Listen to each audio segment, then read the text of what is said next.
and he's losing it. Edwards off and running. Poked it back down to Edwards. They hand it off to Johnson. Boise State has won. Right now, and they take a downfield shot. And the catch is made. It's Vernon Williams. Goes to the free. Touchdown.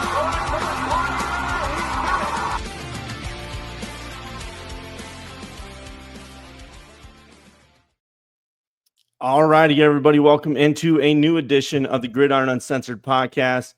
We got special guests tonight. It's Trevor, it's myself, Brendan, and we got Trey coming over from the 3 Tech Pod. Trey, it's really great to have you on. And everybody, obviously, we're talking Texas A&M football. A lot of excitement into year 2 of Elko. I mean, Trey, I know you're a fan. Let's talk about it. 2024, Trev, it kind of started off in that rough moment with the quarterback play. Wasn't playing the way they wanted it to. But then they figured it out with big wins against Florida, Arkansas, Mizzou. I mean, that was a beatdown. And then rolling through, beating LSU. And then that rough loss to South Carolina. And then you know how it finished off with the 3 losses. But there's momentum on the recruiting trail. There's momentum on the transfer portal. Guys, we're going to get into all of this. So, Trey, first of all, thank you again for being on. We truly appreciate it. Please tell us, a little bit about, 3 Tech and you guys. Yeah, absolutely. So thanks again for having me. Love talking A&M, love talking college football with you guys. We're a show that we're going into our 4th season of covering college football over at our show, the 3 Tech Pod. You can find us at 3 Tech Pod on Twitter and Instagram, YouTube as well. And we're 3 Aggies, so we try to be a little unbiased, but I'm excited to kind of let that down a little bit tonight and just let my uncensored thoughts about Aggie football come through. So pumped to be here. Nothing wrong with that, man. Let it out. What's up, Trevor? You got something? No, nothing. My AC's going, so it's just me being really fucking loud. Gotcha. No worries. Anyway. But, yeah, they're great guys over there. Make sure you follow them and subscribe. So, Trey, 2024, what are your feelings on it going into this season? Coaching staff, what type of changes do you see? Are you excited about the stuff that's been going on in the offseason? Yeah, I mean, jumping back to 2024 real quick, just going into the year, you didn't know what to expect. Mike Elko coming back from Duke. He was the defensive coordinator under Jimbo Fisher. The best years of the Fisher era were when Elko was the defensive coordinator, right? You saw him leading some absolutely elite defenses. The 2019 unit carried the offense to find a way to get to a bowl game. In 2020, they were right on the cusp of the playoff, and it was because of Elko's defense leading the way there. 2021 as well, it was really leading the way. So really didn't know what to expect. Knew that the defense would probably lead the way with a defensive-minded head coach, but you looked at the schedule, you saw probably the 4 toughest games all at home, and you saw an opportunity. You didn't know exactly how many wins they would get, but after that LSU game, everything was right in front of them, right? They dropped the Notre Dame game on the season opener. They have a will they, won't they in the quarterback position for the first half of the year. Marcel Reed filled in great for the first few games there, got 3 SEC wins, and then they turn it back over to Connor Wegman. He looks great against Missouri, but they have to go to Reed in the second half of LSU to pull out a win. And from there on, it was Marcel Reed's team. Injuries started piling up down the stretch there. You mentioned the South Carolina game off the top. That's when Le'Veon Moss got hurt on the first possession of the game, I believe. And he was really the heart and soul of that offense last year. And from there, they were just really searching for an identity, and it really wasn't anything consistent on either side of the ball. You look at the defense, they gave up tons of rushing yards. I think they missed 28 tackles in that South Carolina game. A lot of them were Lenore Sellers just running wild. And he does that. Yeah, he does that, and I feel like he did it even more against A&M last year. And yeah, down the stretch, if the offense was clicking, the defense was giving up points. And then you go to the Texas game, the defense is holding down Quinn Ewers in that offense, and then the offense can't even score a touchdown. The only points they scored were off of a pick six, I believe, or a scoop and score. So couldn't find consistency down the stretch, and unfortunately, that's just been way too common for Texas A&M in recent years. It's been a story across multiple coaches, starting out hot, fading down the stretch, and we're looking for some changes this year. Elko's come out and been very open that he's going to be calling the defense this year. Jay Bateman is still the defensive coordinator in name only, But Elko is going to be calling the defense, at least from what he's been telling the press this offseason. And I think that's the biggest point of optimism, that and getting some guys back from injury to really give that offense some identity again. Yeah, it's huge. Trev, what were you thinking? Well, no, I was going to say that's actually kind of a great segue into the talking about the coaches, and I wanted to get your thoughts on Lyle Hemphill coming in and being from the way that Texas A&M has it worded on their coaching profile, it almost sounds like he's the head coach of the defense. Yeah, he the way it's worded, at least. Yeah, and there's a co-DC situation, right? Jay Bateman's still there. I think he got demoted from the only DC to the co-DC, and Hemphill's coming in to kind of oversee things as well as another co-DC. This is going to be Elko's defense. I don't think any mistake to be made about it. We can call titles or semantics all you want. Go back and watch the bowl game press conference. If you guys haven't seen that, he was hot after watching that defense give up just yards like it was going out of style against USC's second team wide receivers in that Las Vegas Bowl. So he really took that to heart, and it seems like is taking ownership of that this year, regardless of what the titles are. Yeah, I mean, you can tell he wants the culture to follow him immediately. Like he wants every part of this team to be in the top of the conference conversation, playoff conversation. And I mean, he's making changes. He's quickly stepping in to do this on the defense. Because last year, 63rd total defense. Offense was at 49th, but we know you mentioned you had quarterback change going back and forth. And but when the defense steps up, then that's going to help the offense too. So that's why there's so much hope going into this season. Marcel Reed gets a full off season, of training and being the number one guy. But around that, unless you guys got anything else on the coaching staff, it's the portal, and they had the 11th class. And so when you talk about, changes and 14 in, 29 out, you guys had some really good ones coming in, like Humphreys, Conception, receivers out, everywhere. Cersei also coming in, good pieces coming in. And even the ones that left, I feel like what you brought in outweighed what was lost. What do you guys feel about on the transfer portal? What really sticks out to you? To me, it feels like they went and got needs that were very clear at the end of last year, right? Like going into the 2024 season, it was 100% necessity. You had a mass exodus of Jimbo's players. You're just trying to get bodies, whoever you can. I really liked the portal class they put together last year. Ended up having some really nice contributors. But this year, they really had the luxury of just going and getting guys to fill needs. You mentioned Casey Concepcion. That's the big one that I'm really excited about. The wide receiver core really needed some slippery guys, right? They had a big body receiver. They did lose Noah Thomas. I'm a little bummed about that because he was a good go-to big target for Marcel Reed and Connor Wigman last year.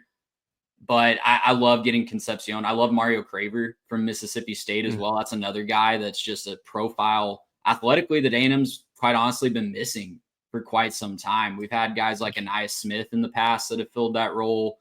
You think back to even way back, if you want to go back with A&M fans, of like a guy like Ryan Swope, where it's just a defendable, shifty guy, knows how to run routes, and is going to get open and get separations from these guys. I think Concepcion and Craver are going to be giving that receiver room something that we just haven't seen in Aggie land in quite some time. Yeah, Trev, what about you, buddy? Well, I mean, I'm sticking on the offensive side of things. I was more the wide receiving help that they got is one of the better hauls in all of college football as far as the transfer portal goes. But honestly, I was super excited to see Amari Niblack, the tight end over from Texas, coming over. Yeah, I would be super ecstatic for him. He's athletic, he's big, and the man can catch. Yeah, and that felt like something. Trev, that felt like something was missing. Was in Colin Klein's scheme last year, is they just didn't have a go-to tight end that could catch the football. Yeah, and I don't know if he'll actually be the man, but I mean, I know they picked up another one, Micah Riley from Auburn, who's also a big body guy. But I mean, Niblack, he's good. He's a really good tight end. Yeah, and I was surprised, with Texas, like I felt like he was underutilized there, so I'm glad to see him, getting a chance here because at Bama the year before. he was a critical target, in that offense. So it'll be good to see him get rolling. And then even defensively, you talk the edge prospects that they brought in, interior D linemen, coming in from Iowa State. I mean, you got cornerbacks, Shaw coming over from Washington. So they're hitting pieces across the board and plugging holes, what a program needs to do, instead of, like you say, last year was just from necessity. You get bodies because you got to. But when you recruit as well as Texas A&M does, you really only need to plug and play. Unlike some of these teams that, Colorado or whoever, it's 30, 40 a year, and you're just like, God, the overturn, how does this work? It doesn't. Texas A&M's, they're following the path that's kind of been paved out on how you go win a championship.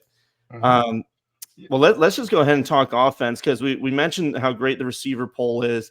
But when you look at the offense, it's built around Reed, right? That's who everybody's focusing on. Doesn't matter all the talent in the world, you got to have a good quarterback.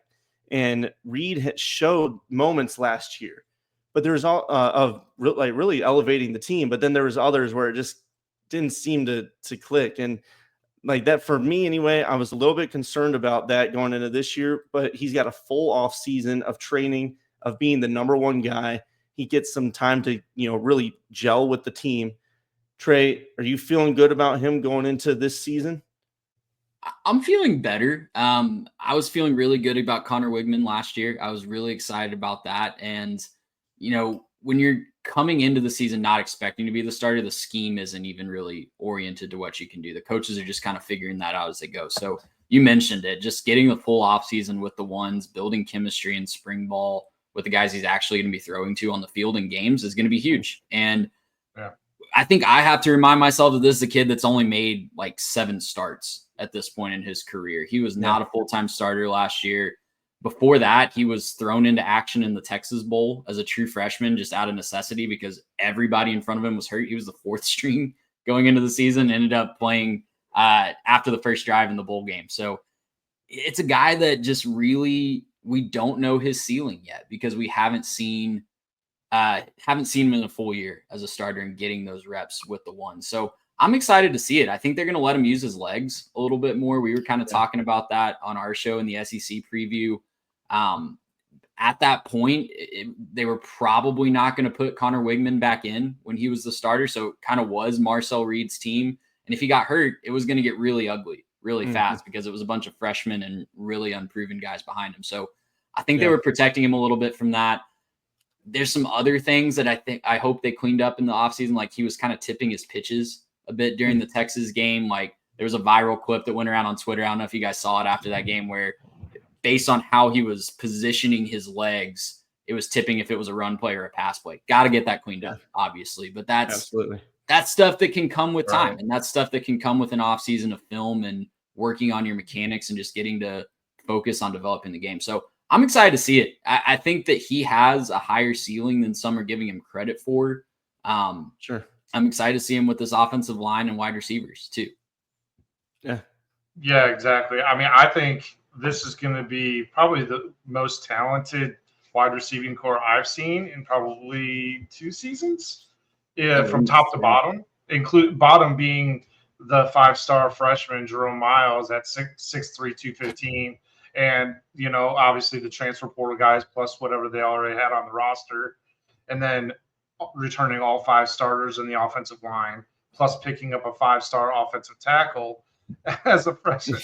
I mean, the expectations for Texas A&M probably are sitting at, I would say, being in the top 5 in the SEC, I would say is the expectation for Aggies fans, and probably most of the nation is probably being in the conversation as being one of the top teams in the SEC. And I just think that the wide receiving core is going to by and far turn out to be really, really, really good for Marcel Reed as far as outlets. And then the tight end group, they really upgraded their tight end room as well a lot. Well, yeah, I mean, how do you make a quarterback comfortable? You give them weapons, right? You give them plenty of options. And then you mentioned a offensive line that's loaded with talent. And it's not just the front 5, it's the depth too is there. So offensively, I think they're going to be strong. The running back room's supposed to be healthy now. Yeah, from what I've been running reading. back by all accounts is good to go. And like I said, that was the strength of the team last year. Lev Moss going down really hurt them. Yeah. Amari Daniels is a guy that I think is really talented and really good as a change of pace. But when you saw them losing to Auburn and losing to Texas at the end of the year, he was forced to be the lead back and take like 30 carries in those games. And that's just not the guy that he is. He's going to have two guys in front of him now, Le'Veon Moss and Reuben Owens, a guy that got hurt in preseason last year.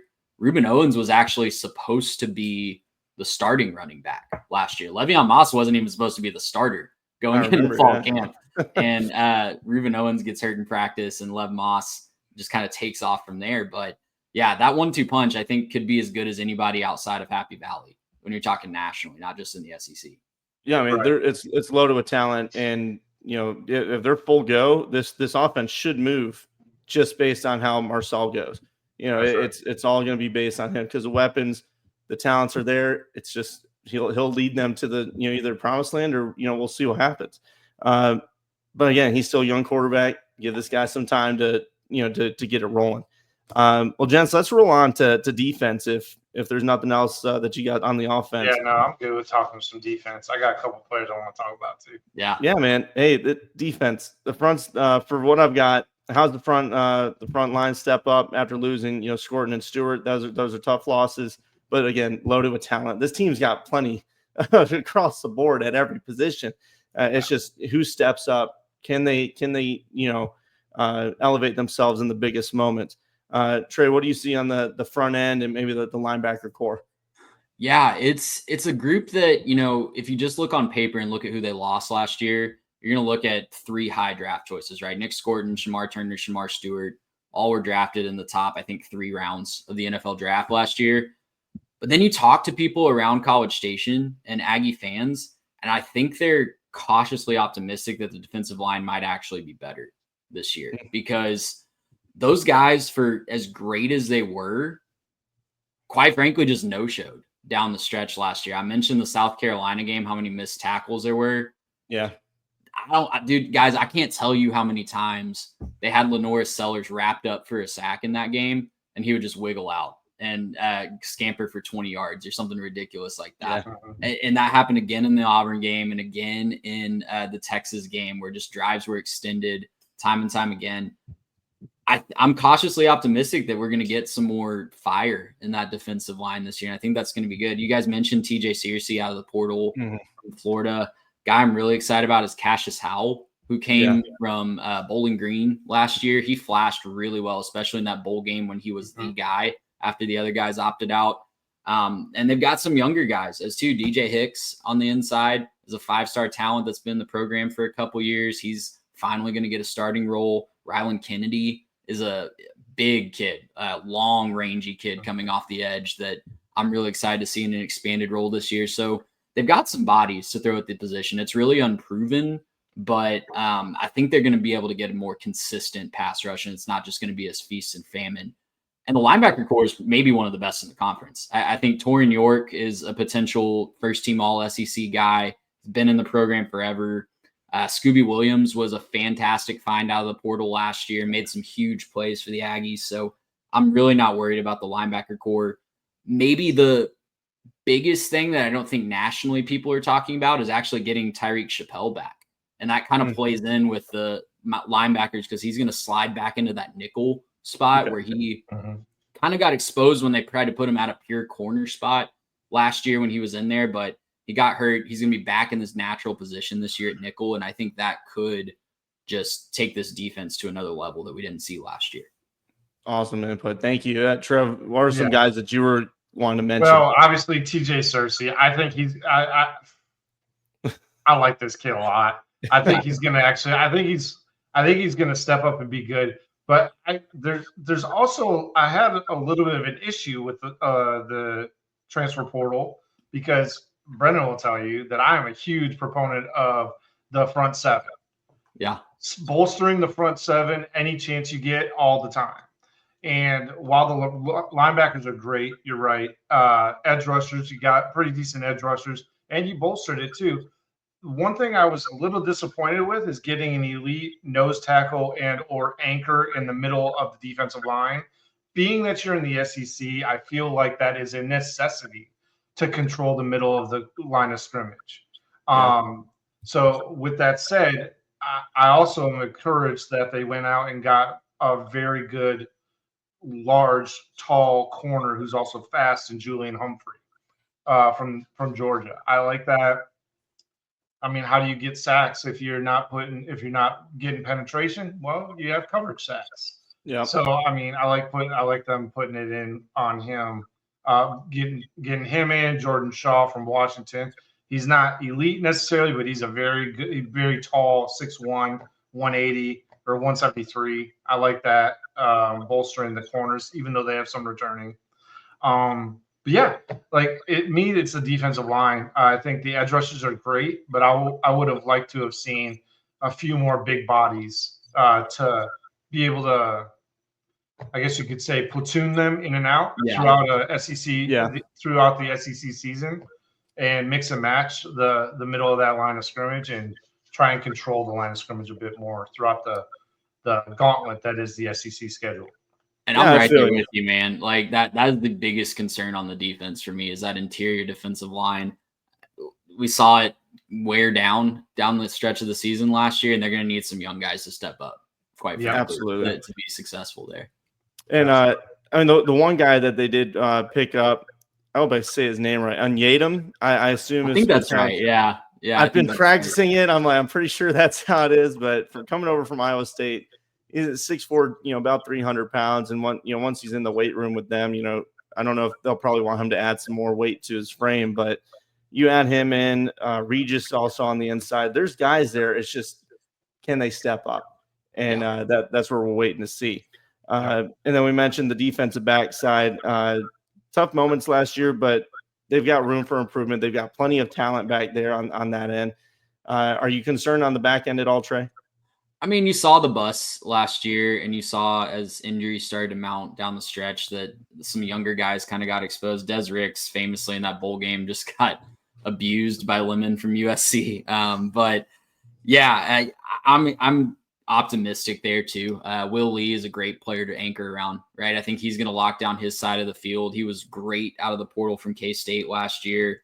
I mentioned Chappelle going back to the nickel. I think that's going to really – Elko loves to use the nickel and move him around the defense and kind of confuse the offense with that position. And Chappelle has played under Elko for as long as he's been. I think this is his 6th year in College Station. So he's played under Elko. He's played in that position in this defense before. And you guys mentioned the big pickups. Julian Humphrey is a guy I'm really excited about out of Georgia, playing opposite Will Lee. And the safeties look pretty good too. Bryce Anderson's another guy that's been there forever. He had kind of a down season last year. I think he was struggling to adjust back to he actually never played under Elko. He was only a DJ Durkin guy. So I think he was struggling to adjust to that scheme. But if we can kind of get back to form, see what we saw as an underclassman, then all of a sudden we're looking at maybe a strength of the team instead of a question mark. Yeah, so there's a lot of optimism here, a lot of talent. We got to see who elevates and in the big, in the big moments, these big games. And well, we're about to talk about these big moments and big games. Trev will pull up 25 schedule here, guys, if you're down for it, and we'll talk some football schedule here. Obviously, well, let me adjust mine. Sorry. So on 2025, you start off, you got UTSA coming down the road. That's a solid program from the now group of 6. It still feels weird calling it group of 6, so whatever. But UTSA, that's a program we like. Go check out, we got a column on Substack. If you're interested, you can find it there. It's free. Wrote about them, and then, Utah State. So you kind of get those first 2 out of the way, and then it's Notre Dame ready to rock and roll in Notre Dame. That's going to be a dogfight right there. But the perk is on that one, getting them early. They've got a young quarterback. They're playing Miami earlier too. So they're going to maybe catch them reeling. Like there's so much potential for that game for Texas A&M to get the upper hand early in the season. Then you get a bye week and you roll right into it, guys. I mean, it's not a joke. It's a tough schedule. Trey, what are you guys seeing on this schedule that stands out to you the most? Trevor? Sorry. First off, what is the over/under for the good old Aggies? My bad. I did forget. Oh, and one other number, 72% returning production. That's great. That's great returning production numbers. But when you look at the over/under, it's at 7.5. Again, like tough that's a little schedule. light for them, but okay. Yeah. Yeah, if you're a hater of A&M, that's an easy over, right? Because we're Texas 8-4, so Yeah. take the over if you're a hater. Yeah. So I mean, we talked about Auburn. They should be improved this year. They did a really good job in the portal and getting some elite talent, both in the portal and in the recruiting class. But you guys had the benefit of having back-to-back home games in College Station to start your SEC schedule, which is, in my opinion, phenomenal. Oh, yeah. To have Auburn, Mississippi State, and Florida all have to come in. Where Florida, they might very well be one of my favorite bounce back teams with DJ Lagway coming back, and I'm hoping that Elko figured out the mobile quarterback solution, because he's going to see DJ Lagway really quick. Yeah. But 7.5, I'd like to think I can take the over on this, but man, it's going to be tough because I am really a big fan of South Carolina and what they brought in this season. They're going to be a tough out. I don't know about Samford Bulldogs. That might be a tough one too. But you know, Jimbo Fisher's alma mater, actually, so they might be looking for revenge for their boy. Nice. Oh, there you go, man. Like, there's landmines all over. All right, there's landmines everywhere. Trey, there is landmines everywhere. I think Arkansas, even though it's in Fayetteville, is a win. Yeah. I really hope you guys beat LSU in Baton Rouge. I just want to see that happen. I think everybody, brother, you and me both. That hasn't happened since before I was born. 94 was the last time that happened. So no, really? It's been that long? It's been a long time. Hey, baby, streaks are meant to be broken, man. Yeah, there you go. Exactly. Yeah, I mean, you guys said it. There's landmines everywhere. When we broke the A&M down on our SEC preview, we kind of all said that you might see a better team on the field, but not a better record this year. And they might be one of those teams that you're really excited about for 2026. I know A&M fans hate to hear that. That's kind of me guarding my expectations a little bit so I don't get bought into the hype again. Battered Aggie syndrome is a real thing. If you guys haven't heard of that, it is legitimately diagnosable. But yeah, I mean, the landmines are everywhere. You mentioned the 3 home games off the start. I love that there's 3 home games. But the other side of that is they don't play a home game between October 11th and November 15th. Yeah, it's a long time away from home, and that's just which weird. I would say that makes those first 3 home games so pivotal. Absolutely. Oh, yeah, you gotta find a way to go 3-0 in those 3 home games there. I think they can, but DJ Lagway is a guy that could ruin your day and really derail your season, right? And I think Auburn is a team that a lot of people are sleeping on nationally. They're going to be better this year, and they beat A&M last year. So, yeah, I mean, last year the schedule looked opportunistic because their toughest 4 were at home. This year their toughest 3 are all on the road. The Notre Dame, LSU, and Texas, I would say, are the toughest 3, all on the road. So, yeah, I mean, it could be a situation. I'm going to take the over. I think they'll find a way to win at least 8. I think there's a good shot at 9, even if everything's clicking on offense from the word go. But yeah, there's landmines everywhere. And if DJ Lagway or Lenore Sellers just decide you're losing that day, then you're going to lose a home game that you're banking on winning for that play. So yeah. And even Missouri, man, like I just gloss over Missouri every time I look at the schedule. I love their defense. I think that's going to be one of the better defenses in the SEC this year. So that's not going to be a gimme on the road either. Yeah, we just dropped their preview too, and that's a team that can cause some damage. And I feel like when people look at these initial schedules, and I love FBS schedules, they do a great job of keeping everything in track. But it's always the preseason polls and like these numbers next to them, and people judge just off the number. And like we don't know, unless you're actually researching it, like we all do. That's right. And Missouri's got talent. Auburn's definitely got talent this year. Just depends on, how Jackson Arnold, figures things out, and a couple other things, of course, but they feel more talented. Mississippi State is trying to elevate, themselves from whatever they were last year. So there's there's problems everywhere. But I think there's so much talent on this team, and Marcel Reed is going to do enough. But how much? And so I always do floor schedule or floor and ceiling. And floor is like in case everything goes down, it's the worst possible outcome. And to me, with all the talent they have, it's still 7-5. Like to me, they're still going bowling, and that's you lose to South Carolina, Texas, LSU, Notre Dame, and then Florida. I mean, it's 5 losses right there. But ceiling, I've got 10-2. I think there's enough to mess with them. There's a lot of young quarterbacks out there. I think you get Notre Dame early. Florida, it's going to be a tough one. LSU, you're not a fan, Trev, of old Nussmeier. We talked about that last episode. So it's not a secret. And when it's not a secret, I don't like the guy. Yeah, so we'll not a big fan. Watch that episode. I did it. To be fair, I did back up with a logical thought process on why I was not a fan of him. He's scored a lot of touchdowns against a lot of nobodies. So that's right. So we'll see what happens. He loved turning the ball over. He did. Yeah. That's not a trade anybody wants in their quarterback.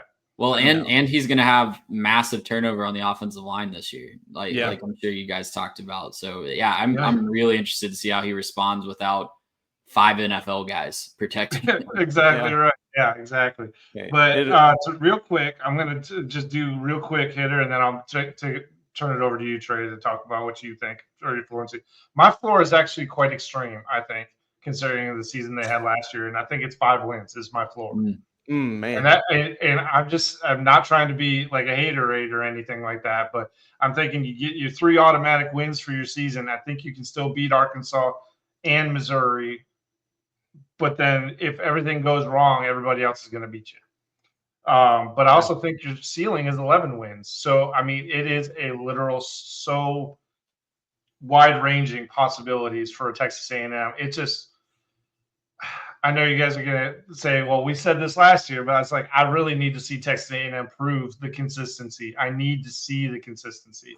Yeah. No, that's absolutely fair. And we need, like, as fans, we need to see it too, to be really excited about it. I think everybody I talk to, like, yeah, you can talk yourself into 9-3, 10-2 really easily with the talent, but you just come back to 8-4 because that's just been who A&M has been for so long, despite however hyped they are, however not hyped they are going into the year, usually ends around 7-5 or 8-4. So, I'll be expecting my card on August 4th from you guys because that's National A&M Day. But that's about where I'm at. Like the jokes do kind of write themselves. That's about where I'm at. That's a good one. The floor is like I'd say the floor is maybe 6-6, 7-5. I think they're talented enough to win at least 6 or 7 games and find a way into bowl season. But I mean, this is also a team that was playing for a spot in Atlanta, regardless of how bad November went last year.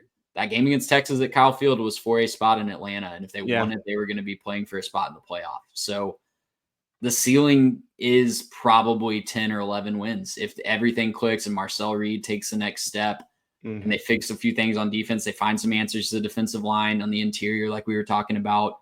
This is a team that can go to Atlanta, and it's a team that can go to the college football playoff, but absolutely, it's probably going to be 8-4.